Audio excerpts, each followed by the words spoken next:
Ngiyapheka bakwethu, ngiyalungisa ngoba umntwana wami engimzale yena yedwa nje owavundla la kwesami isisu. Ungitshela ukuthi kunomuntu amproposile, so ucela ukuthi ngizombona. Uyayizwa lo nto le engikhuluma ngayo. Cela ukunitshela ngangiphithizela ngicula ngithi uyothi wabonani wemfazi ongazalanga. Ngijabulela ingane yami ukuthi isinomuntu oqondene nayo ofuna ukuyilobola because iy'ngane zamanje umshado usuyimvela kancane especially kuma-2000.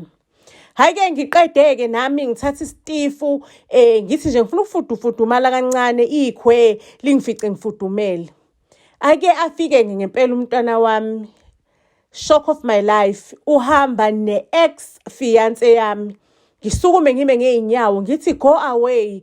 Wenzani wena la? Awufunakali le ndlini, uzophazamisa. Silindele umuntu wengane yami.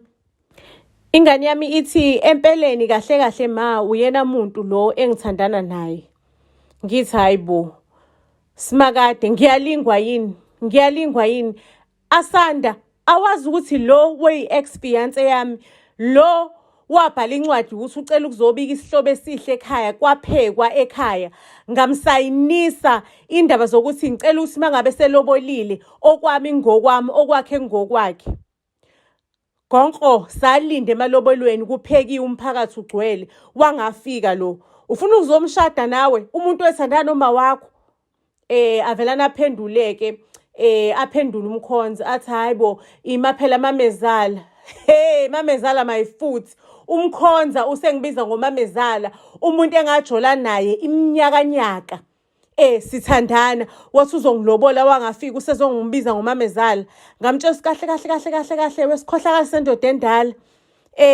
Ingane yami ithi ma ngiyamthanda mina umkhonza, ngifuna ukuthi sishade nomkhonza. Kahle into engikutshela yona ukuthi emavikini amabili mina nomkhonza siyahamba siyobhala.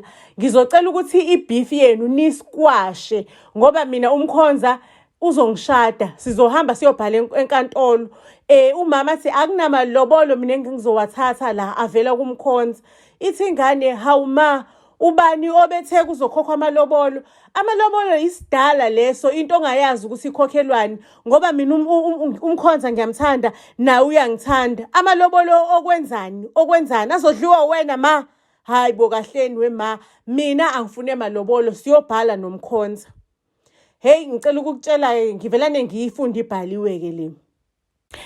Ngitshela ingane yami, ngithi lalela lana-ke baby girl, ngifuna ukuzwe phambi kwe-future hubby yakho le nizoshada nayo le. Lalela sithandwa sami, as soon as uhamba uyofaka i-signature yakho lapha enkantolo nalo mkhonza wakho, azi ukuthi njengoba nje ngirithaya emafeni ami uyaphuma, angeke uthole lutho. Umuzi wami lo, iwili ngizoyishintsha ngiyibhale ngey'ntandane. Ngizodonate kwasani enginayo, yonke into enginayo ngizodonate ngayo ngokuthole sent. Mina nawe nje sizoba khojolo la endlini as long as ngisaphefumula usobingelana, sawubona. Kodwa nje sekumane nje kube igazi lamahala. Ubuhlobo bami nobakho buphelile ntombazane. I-2K lami lingitshela ukuthi kanti wena ma ulifundini iBhayibheli ngoba lithi indoda nomfazi bayophuma kubazali banamathelane. Anginayo inkinga mina, ngisemncane kabi, ngisazoyakha i-future nobheyi wami, ngizoyakha i-future nomkhonza. Kusho le yami ingane engiyizalayo ingitshela ukuthi i-choose indoda over mina. Hhayi-ke zidluleka iy'nsuku, ufika u-2 weeks, ingane yami ngiyayibona iyalungisa, ijabulile, i-happy, igqoke ezimhlophe iy'ngubo, yabo nje yinhle ingane yami, iyahamba iyobhala enkantolo. Hhayi-ke ubaby girl abize i-Uber, ifike-ke i-Uber sola kahlaka phakathi uyosayina enkantolo nomuntu wakhe.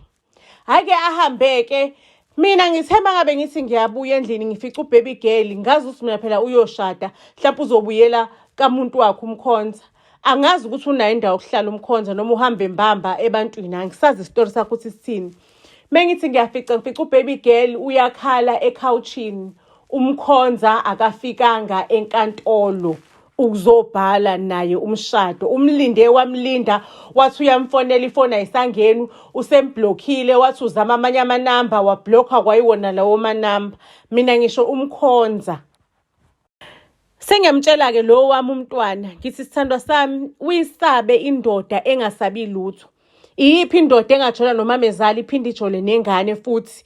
Like lo muntu loyo got nothing to lose, akanasithunzi, akasabi lutho. Lento ekuthiwa unembeza kahle kahle ifile, ayisekho. In future umuntu ozoyibandakanya naye makube umuntu osanabo ubuntu, osanawo loya nembeza. Because into ediplanwe umkhonza bekaplana ukuthi nje uzongigudluza mina emhlabeni usale namafa wena. It's either na uyakugudluza noma uyakudivorca, ni asale yena namafa. Because ngiyazi ukuthi wena naye benizoshada umshado ohlanganisa amafa. Because umkhonza ubekane upper hand kuwena. Ufuthi uyimanipulate ingqondo yakho ngazo zonke izindlela. Because there is no way emhlabeni ukuthi ungajola ne-ex fiance kama wakho.